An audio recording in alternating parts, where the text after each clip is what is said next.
The S&P 500 broke above the 61.8% Fibonacci level. What now for the stock market? In this video, I'll be sharing with you my June 2020 stock market analysis and my plans moving forward for the stock market in June 2020. In the first part of the video, I'll be sharing with you my fundamental analysis of the stock market, and in the second part of the video, I'll be sharing with you my technical analysis of the S&P 500. So make sure you stick till the end of the video if you want to find out all of that. Before I begin and share with you my fundamental analysis of the stock market, let me share with you how I view the stock market right now. So right now, I am optimistic and bullish about the stock market. And the reason that I'm optimistic and bullish about the stock market is this. The Fed is committed in doing all that it can to help the stock market. And that is a very powerful signal for us as investors and traders in the stock market. So let me repeat that again. The Fed is committed to doing all that it can to help the economy.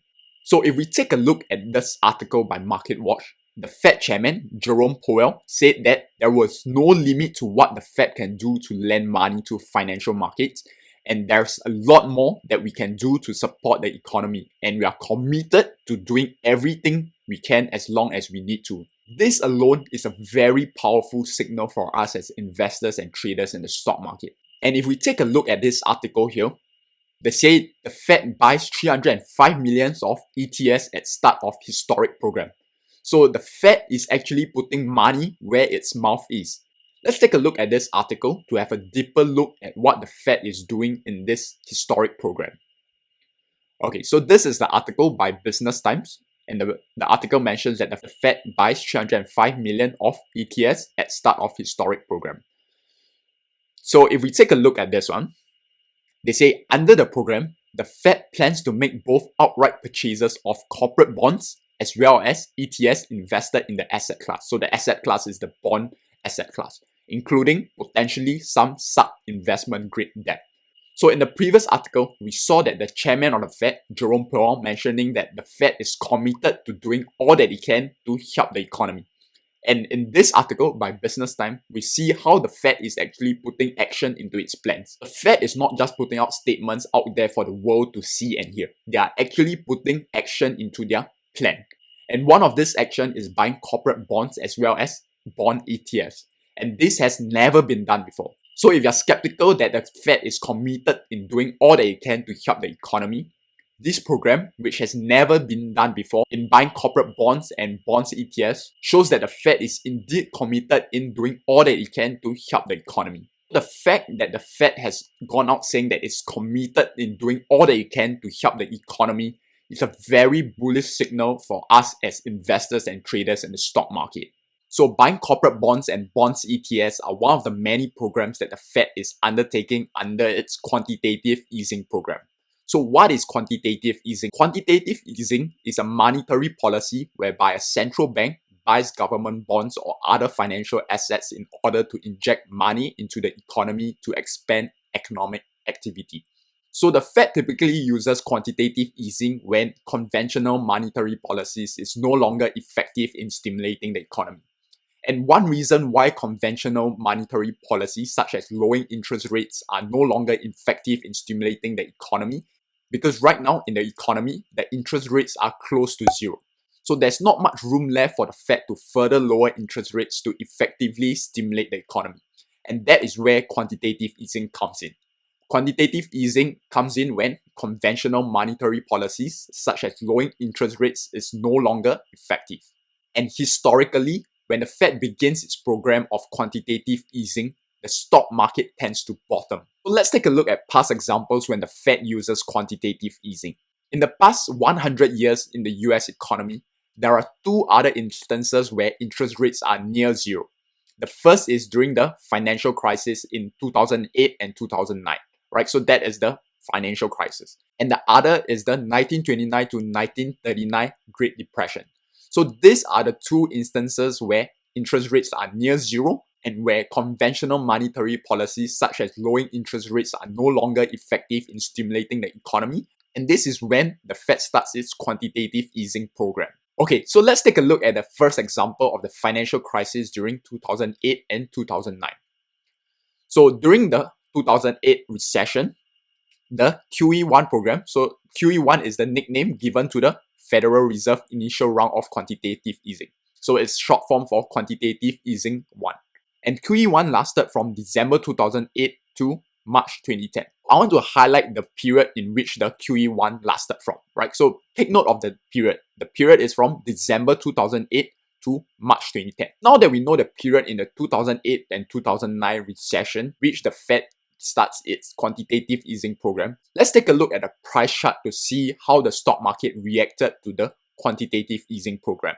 Okay, so this is the price chart for the S&P 500 index, and this shows the 90-year historical chart. So what we want to take a look at is during the 2008-2009 recession, right? So if we take a look at the chart here, we can see that the dates are between 2006 to right now, 2020. But we want to focus especially in the 2008 and 2009 recession period. So when was the period in which the Fed began its quantitative easing program during the financial crisis? Right, so let's take a quick recap. Right, so it's during December 2008 to March 2010. Right, so if we take a look at the price chart here, so we take a look at December 2008. Right, so December 2008 is at this point in the price chart, and all the way to March 2010. So March 2010 will be until at this point here. Right, so it's until March 2010. So that is the period in which the Fed conducted its first round of quantitative easing program. And if you take a look at the price chart here, do you notice something? You have probably noticed that once the Fed begins its quantitative easing program, the stock market reaches its bottom and starts to rise back up. So if you take a look at the price chart here, prices have risen after the Fed begins its quantitative easing program. Sure, there are points in the price chart in which the stock market falls, right? So if we take a look at this point here, the stock market falls. But does the stock market makes a new low? No, right? Because if we take a look at the price chart here, we see that the low here is still higher than the low here.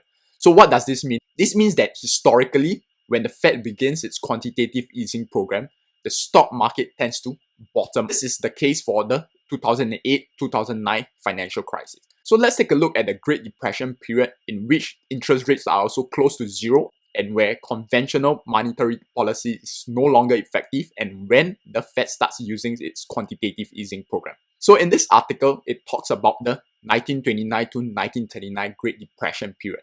And during this period, the Fed also begins its quantitative easing program.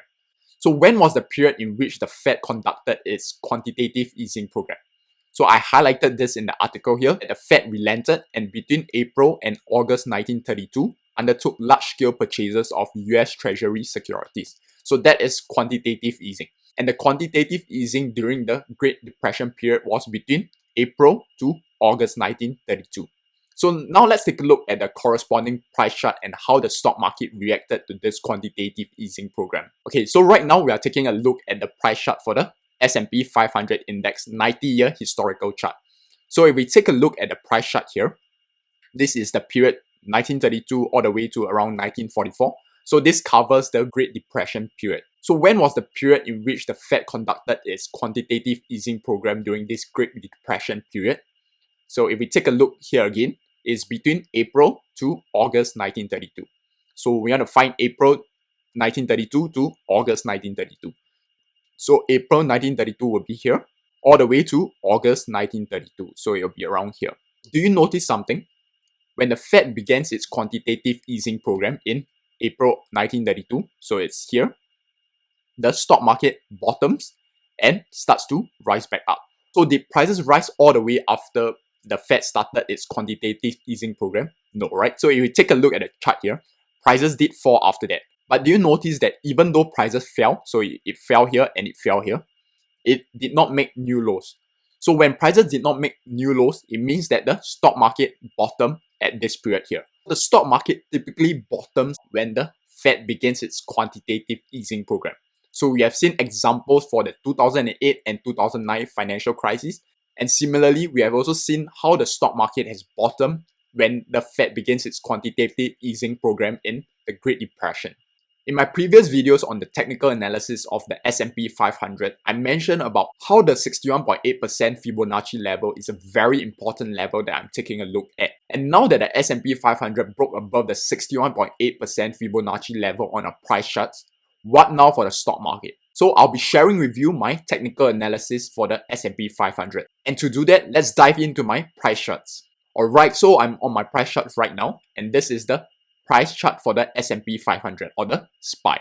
So let's take a closer look at prices. The first thing we want to do is to draw the Fibonacci levels on our price chart. So to do that, I'm going to go to the tool and draw the Fibonacci levels. So it'll be from here to around here. So if you're wondering how to use Fibonacci levels, you can check out my video over here where I mentioned how to use Fibonacci levels in your investing and trading in the stock market. So now that we have drawn the Fibonacci levels, we take a look at prices. So right now, you can see that prices have broke above the 61.8% Fibonacci level and have remained above the 61.8% Fibonacci levels for 5 trading sessions.